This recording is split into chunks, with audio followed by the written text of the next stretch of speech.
தமிழ் சொந்தங்களுக்கு வணக்கம். என்டிஏ சார்பா வைஸ் பிரசிடெண்ட்டாக திரு சிபி ராதாகிருஷ்ணன் அவர்களை தேர்வு செஞ்சுருக்காங்க. இந்த தேர்வு பார்த்துட்டிங்கன்னா எதிர்கட்சிகள் குறிப்பாக திமுகவுக்கு பெரிய ஒரு தர்ம சங்கடத்தையே உண்டாயிருக்கு அப்படிங்கிறத பார்க்கலாம். இதற்காகவே அதாவது தமிழகத்தை சேர்ந்த சிபி ராதாகிருஷ்ணன் அவர்களை தேர்ந்தெடுத்ததுக்காகவே இப்போ அடுத்த பேசுபொருள் அமைஞ்சிருக்கு. புள்ளி வைத்த கூட்டணியில் திருச்சி சிவா அவர்கள், திமுகவை சேர்ந்த திருச்சி சிவா அவர்களை நிப்பாட்டுறதுக்கான வாய்ப்புகள் இருக்குது. அந்த பேச்சுவார்த்தை இன்று மாலை எதிர்கட்சிகள்லாம் ஒன்றாக கூடி யாரை நிப்பாட்டலாம் அப்படிங்கிற பேச்சுவார்த்தை நடத்தப்படுறதும் அதில் எம்பி சிவா அவர்கள், திருச்சி எம்பி சிவா அவர்கள் பேர் அடிப்படுது. யார் இந்த சிபி ராதாகிருஷ்ணன் அப்படின்னு பார்த்தோம்னா எல்லாருக்கும் தெரியும். பாஜகவை சேர்ந்தவர். ஒரு 16 வயதுலேருந்தே அவர் ஆர்எஸ்எஸ்லேருந்து அப்படியே ஜனசங்கம் அப்புறம் பாஜக வந்திருக்காரு. தமிழ்நாட்டில் பாஜகவோட தலைவராகவே அவர் 3 ஆண்டு காலம் இருந்திருக்காரு.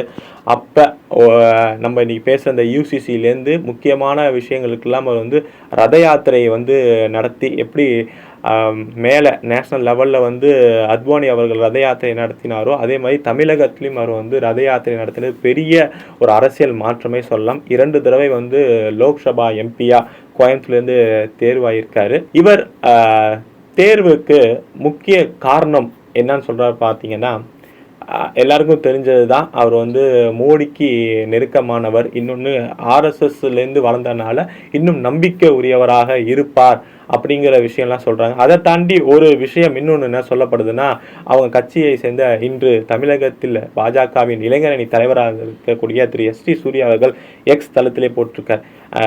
சிபி ராதாகிருஷ்ணன் அவர்களுக்கு முக்கியத்துவம் கொடுக்கறதுக்கான காரணம் என்ன அப்படின்னா லாயல்ட்டி. அப்படின்னா லாயல்ட்டினா 2002 பிரதமர் இன்றைய பிரதமராக இருக்க நரேந்திர மோடி அவர்கள் குஜராத்துக்கு சிஎம் ஆகிறாரு. எம்எல்ஏ கூட ஆகாமல் ஃபஸ்ட்டு சிஎம் ஆகிறார். ஆன குறுகிய நாட்கள்லே பார்த்துருப்போம்.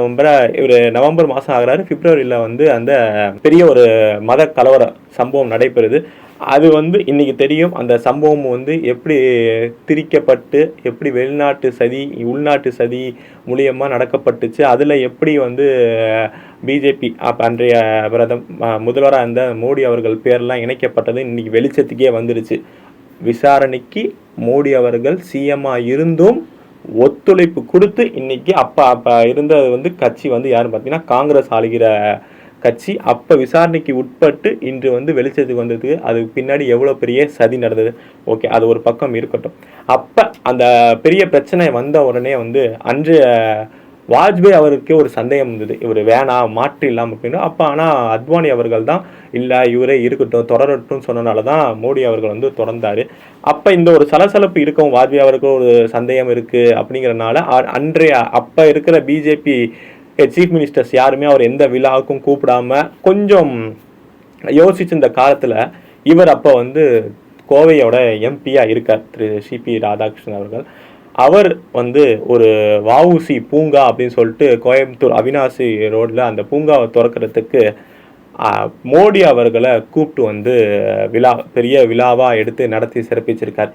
இந்த ஒரு இக்கட்டான நிலைமையில முதல் ஆளாக கூட்டி இந்த இது பண்ணதுக்கும் அந்த லாயல்ட்டிக்கும் தான் மோடி அவர்கள் ராதாகிருஷ்ணன் சிபி ராதாகிருஷ்ணன் அவர்களுக்கு 3 ஸ்டேட் கவர்னர். இப்போ அடுத்தது பார்த்துருப்போம் மகாராஷ்டிரா ஃபினான்ஷியலாக எவ்வளோ பெரிய ஸ்டேட்டாக இருக்குன்னு. அதற்கு கவர்னர், இன்னைக்கு வைஸ் பிரசிடெண்ட். இந்த வைஸ் பிரசிடென்ட்ங்கிறது இவர் தமிழராக இவருக்கு தான் முதல் தடவை கிடைச்சிருக்கான்னா இல்லை. இதுக்கு முன்னாடி நம்ம பார்த்துருப்போம் சர்வப்பள்ளி ராதாகிருஷ்ணன் அவர்கள். அவருக்கே அவர் தான் first vice president of India. அவர் ஒரு தமிழர். அடுத்தது பார்த்துருப்போம் ஆர் வெங்கட்ராமன் அவர்கள் 7வது துணை ஜனாதிபதியாக இருந்தவர். இப்போ நம்ம தமிழகத்தை சேர்ந்த திரு சிபி ராதாகிருஷ்ணன் 3வது ஆள் தமிழகத்திலேருந்தே சொல்லலாம். இதில் முக்கியமான விஷயம், ஃபஸ்ட்டு ஓபிசி கேட்டகரியிலேருந்து சவுத் இந்தியாவிலேருந்து ஃபஸ்ட்டு ஓபிசி கேட்டகரியிலேருந்து விபிக்கு நாமினேட் ஆகிருக்கக்கூடியவர் திரு சிபி ராதாகிருஷ்ணன் அவர்கள். இப்போ நம்ம இவரை பற்றி பார்த்துட்டோம். இவரை அறிவிச்சனால திமுகவுக்கு என்ன பெரிய ஒரு தர்ம சங்கடம் செக்மேட்டு அப்படின்னு பார்த்தீங்கன்னா, திமுக என்றைக்குமே போலியாக ஒரு குரல் கொடுக்கும். தமிழர்களுக்கு முதல் குரல் கொடுப்பது நாங்கள் தான். அவங்க கொடுத்த குரல் எல்லாமே நம்மளுக்கு தெரியும். காவேரி பிரச்சனையாக இருக்கட்டும், கர்நாடகாவோட முல்லை பெரியாறு பிரச்சனையாக இருக்கட்டும், ஏன் நம்ம இலங்கை பிரச்சனையாக இருக்கட்டும், இது எல்லாமே நம்ம சொல்லலை. இதுக்கு முன்னாடி கூட்டணியில் இல்லாமல் வெளியே இருந்தார்ல மதிமுக தலைவர் திரு வைகோ அவர்கள், இவங்க என்னென்னலாம் தமிழருக்கு துரோகங்கள் செஞ்சுருக்காங்கன்னு அவங்க சொன்னதே மக்களுக்கு தெரியும். எதிர்கட்சிகள் யாரும் சொல்லி அறிய வேண்டாம். அப்படி இருக்கவங்களுக்கு தமிழர்கள்னு சொல்கிற திமுகவுக்கு இப்போ தமிழராக வந்து சிபி ராதாகிருஷ்ணன் அவர்களை நாமினேட் பண்ணியிருக்காங்க. இதை சப்போர்ட் பண்ணால் புள்ளி வைத்த கூட்டணியில் ஒரு பெரிய தர்ம சங்கடத்துக்கு உள்ளாவாங்க திமுக. சப்போர்ட் பண்ணலை அப்படின்னா தமிழர்களுக்கு எதிரானவர்கள் அப்படின்னு பேசும் பொருளாவாங்க திமுக. பட் இதற்கெல்லாம் அஞ்சினவங்க இல்லை அப்படிங்கிறது என்னோட புரிதல். ஏன்னா கலாம் அவர்கள் வாழும் தெய்வம், அரசியலுக்கு அப்பாற்பட்டவர், எப்பேற்பட்ட மனிதருங்கிறது எல்லாருக்கும் தெரியும். அவர் வந்து 2வது முறையாக மீண்டும் ஜனாதிபதியாக அறிவிக்கிறப்ப கலாம் ஒரு கலகக்காரன் அப்படின்னு சொன்ன கட்சி தான் நம்ம திராவிட மாடல் கட்சி. அப்படிப்பட்டவரையே ஆதரிக்காத திமுக இவரை ஆதரிப்பாங்களா அப்படிங்கிறது ஒரு பெரிய கேள்விக்குறி. இன்னொன்று, அடுத்தது ஒன்று என்ன சொல்லுவாங்கன்னா, பிராமண எதிர்ப்பு, ஒரு உயர் பதவியில் வந்து பிற்படுத்தப்பட்ட மக்களும் பட்டியல் மக்களும் தான் வரணும் அப்படின்னு சொல்லிட்டு ஊன்னு கத்துவாங்க. ஆனால் அவங்க சொல்கிறது எல்லாமே வாயோடு நிப்பாட்டிப்பாங்க, செயலில் கிடையாது. அதற்கு ஒரு உதாரணம் தான் இப்போ நம்ம பிரசிடெண்டாக இருக்கிற முர்மு அவர்கள். அவரை எதிர்த்து நின்ன யஷ்வந்த் சின்ஹா அவர்கள். ஆனால் இவங்க யார்? இவங்க சொல்கிற பட்டியல் மக்கள் தான் முன்னேறி வரணும், இவங்க கட்சியோட தந்தையும் சொல்கிறாங்கல்ல ஈவேரா அவர்கள், அதுக்காக தான் பாடுபட்டாரு. ஆனால் இவங்க கட்சியில் இனி வரையும் ஒரு கட்சி மாவட்ட தலைவர், கட்சி தலைவராக யாரும் ஒரு பட்டியல நபரை வந்து நியமிச்சதே கிடையாது. இருந்தாலும் எப்போவுமே ஒரு அடைமொழியாக அது சொல்லிக்கிட்டே இருப்பாங்கள்ல. அப்படிப்பட்ட முர்மு அவர்கள் எஸ்டி ட்ரைப் மலைவாழ் மக்கள் அவங்கள இவங்க தேர்தலில் என்டிஏ கேண்டிடேட்டாக நிப்பாட்டுறப்ப அதுக்கு நேர் எதிர்மாறா இவங்க சொல்கிற பிராமண வகுப்பை சேர்ந்த யஷ்வந்த் சின்ஹாவை தான் ஆதரித்தது திமுக. சரி, இவங்க பற்று நம்ம தமிழ் பற்றும் பார்த்துருப்போம், தமிழ்நாடு பற்று, தமிழக பற்றும் பார்த்துட்டோம். இவங்க ஜாதி, அந்த பிற்படுத்தப்பட்ட மக்களுக்கும் பட்டியல மக்களுக்கும் எப்படி பற்றா இருக்காங்கன்னு வந்து 2 உதாரணங்கள் பார்த்தோம். ஆனால் நேர் எதிர்மாறா என்டிஏ கூட்டணியில் இருந்த சிவசேனா 2007 இதே கலாம் அவர்களுக்கு எதிராக வந்து பிரதிபா பாட்டீலை நிப்பாட்டினாங்க. அப்போ கூட்டணி இருந்தாலும் எங்களோட மராத்தி மாநிலத்தில் சேர்ந்தவங்கன்னு சொல்லி கூட்டணி இருந்து கொண்டே யூபி அரசாங்கம் நாமினேட் செய்த பிரதிபா பாட்டீல் அவர்கள் வந்து அவங்க சப்போர்ட் செஞ்சாங்க. இது உண்மையான பற்றா, இல்லை திமுக கலாம் அவர்களை கலகம் சொன்னது உண்மையான பற்றா அப்படிங்கிறது மக்கள்கிட்டே முடிவு கொடுத்துருவோம்.